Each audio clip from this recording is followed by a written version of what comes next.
Hi there!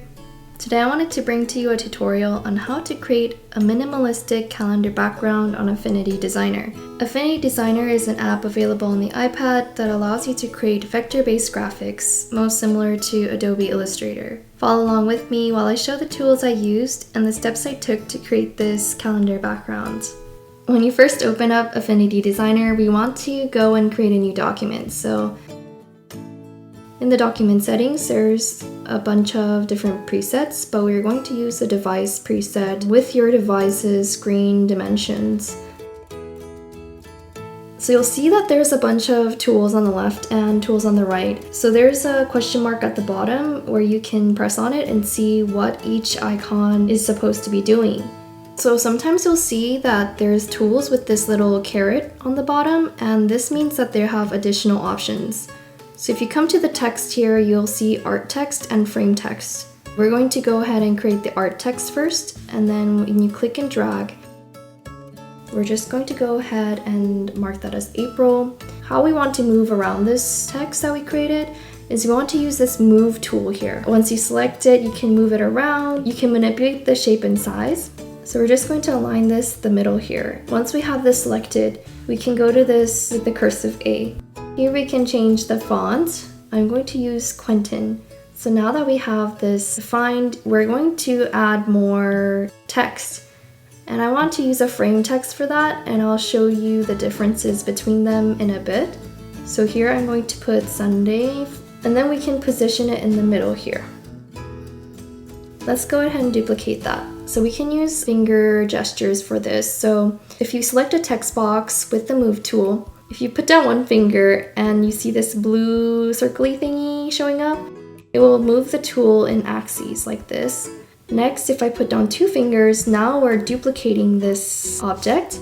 If we put down three fingers, then we're duplicating while moving around an axis. So I'm going to use the 3-finger one and then create more of these.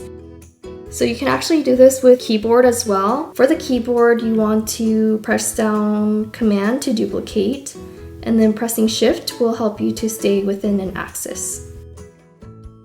Don't worry about the spacing, we can fix this all later. So they're all in the same line, but you'll see that the spacing between them is not even. So let's fix that. On the right hand side, here we have the transform tool. There's an alignment options. So you want to put distribute horizontally, which is this last icon here. Once we click that, all the spacing between these text boxes becomes even. So let's go ahead and change the font of these. So with these selected, we can come to the text studio and we can change it to a font. And then we can move these and create 5 rows for each week. We can add the date. Please make sure to leave the frame text boxes for the dates that are not here. That will help with spacing. So with the move tool selected or V on the keyboard, we can select all of these, but we can see that the spacing in between vertically is not even. We want to group these elements together so that they don't move out of line. So if you come to the layers panel, you'll see that the text boxes that I have selected are selected here.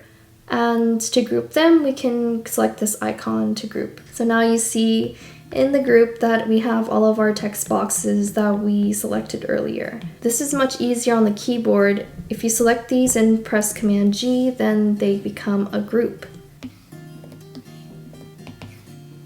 Now we can come to the alignment options and distribute vertically, and the spacing is now even. So why did we use a frame text box? This is where it's going to become handy. You'll see that when I adjust these, the frames themselves are manipulated, but not the actual text. So here in the text, if you see this, it becomes stretched out. You'll see that if you try to switch any options here, you're not going to see anything change. That's because these are all grouped. You have to ungroup them, so here you can ungroup them by going like this, or you can select all the groups and then Command Shift G. With these ungrouped, we can change the text size. I think something more like 14 will work better. And I'm going to change these actually to regular. Let's go ahead and group all of these because they're actually making our layers panel busy, and then we can center it.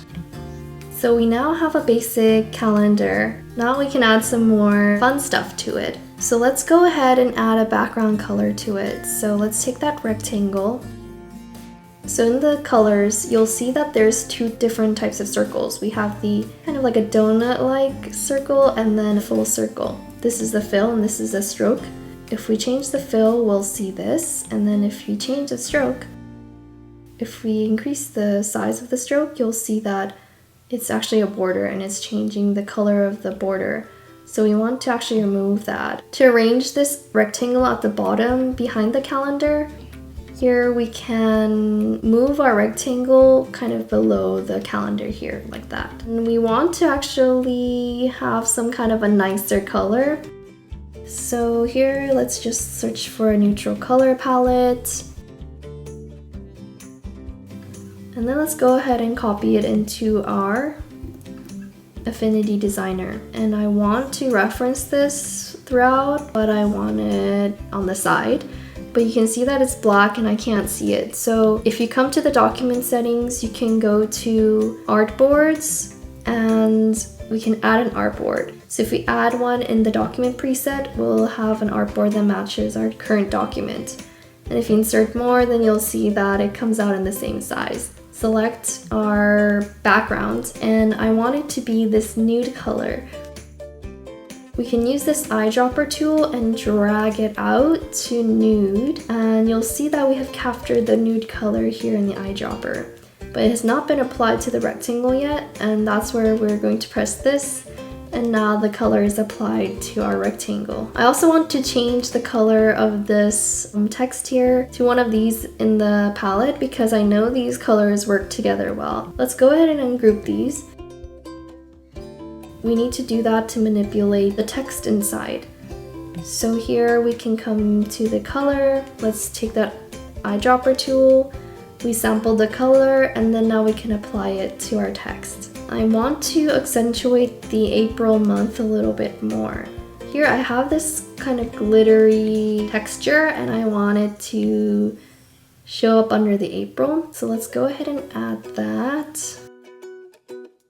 Decrease the size of the image to approximately the size of the April. So let's go ahead and select all of the text boxes here and then group them so that we can see the April. Let's take this glitter and put it on top of the April. And then in the layers panel, you can arrange them in order, but also we can place things inside of something else. So I can put this inside of a group, or I can put this inside of an element. And what that does is it creates a mask. And now we're seeing the glitter only on parts of the April. And I want to kind of adjust it so that the darker parts of the glitter show up. Now we have a glitter texture on the April. Now let's go ahead and add a white paper texture to the background. So let's take this white paper texture and let's go to the layers panel and place this behind everything but above our rectangle color. We can change the blending mode so that our color shows through, but we have that texture on top. Then we can select the blending option. So I just kind of scroll through and see what looks best. I think I want average so that the texture is kind of softened, but also our color is showing through. Before we get going, the move tool always coincides with these things, so I'm going to lock them. We can come to layer options and lock it, and at any time you can press the lock button to unlock it. And what that does is we can't move it anymore. So I want to create kind of like light shining through onto this background through windows. So let's create a window really simply. So we're just going to create 4 rectangles with the rectangle tool. We can come and duplicate them on an axis. And with these, I'm going to select all of them.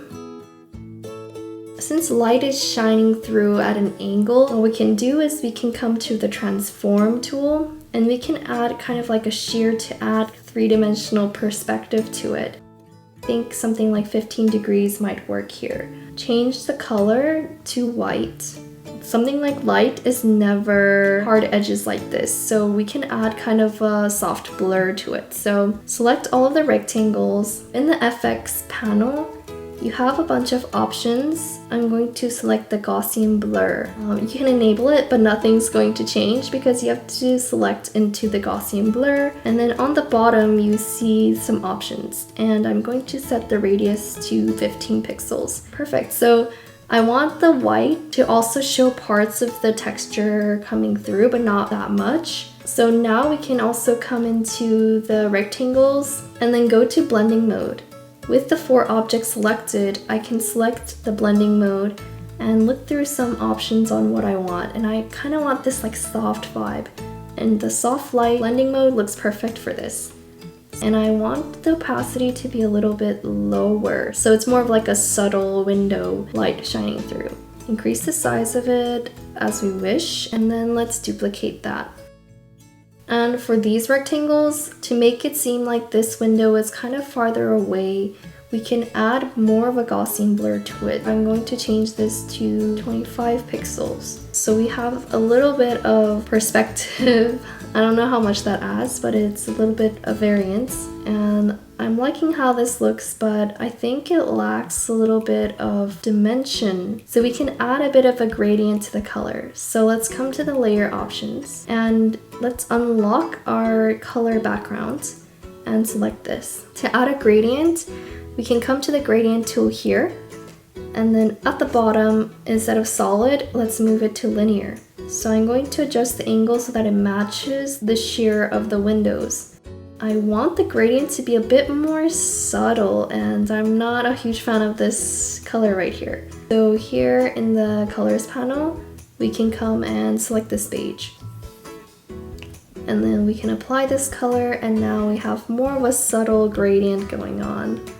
So from here, we can add additional vectors. We can add a vector kind of like this shape, and I'll do a completely different tutorial on this one. I think it warrants a whole separate video. So what we can do is we can combine these rectangles together, and then we can mask this curves inside.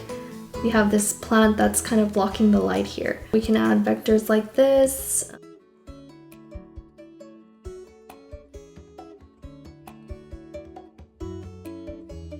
When we're satisfied with our calendar, we can export it, and we can come to the document and click export. You have a bunch of different file formats you can export it to. I'm just going to export it as PNG. If you created multiple artboards, you'll have to select the artboard that you want to export here, and then it will generate an export. So then after you've exported it from Affinity Designer, we'll have to come to our file, and then we can save it as an image. And then in our photos, what we can do is we can select it as wallpaper.